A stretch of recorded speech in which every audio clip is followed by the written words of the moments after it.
A do t'i vi një ditë popullit kosovar edhe i gjithë shqiptar në trojet tona që mës t'ket lavrasje. Çfarë është kjo çorëditje e madhe në këtë popullat? O Zot, ku është defekti tek ne, ja Rabbel Alemin?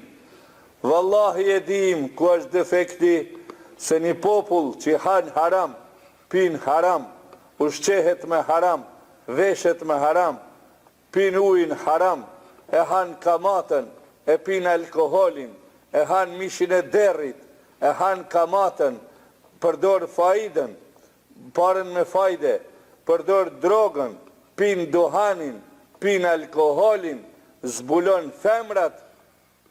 Kjo lloj çorëditje në moral, suksesi i saj është kjo çka po shohim sot, po vret babën, po e vret nanën, po e vret vllaun, po e vret motrën, po e vret gruan, po e vret burrin. Ka thonë pejgamberi sallallahu alaihi wasallam që prej shenjave të kiametit, ka thonë el hergjul hergj, thonë ja Resulallah, wow, çka kjo el hergjul hergj? Thot el katlil katel, vrasje dhe vrasje. Allah ja u shpëtoft duart e juja, ja Rabb.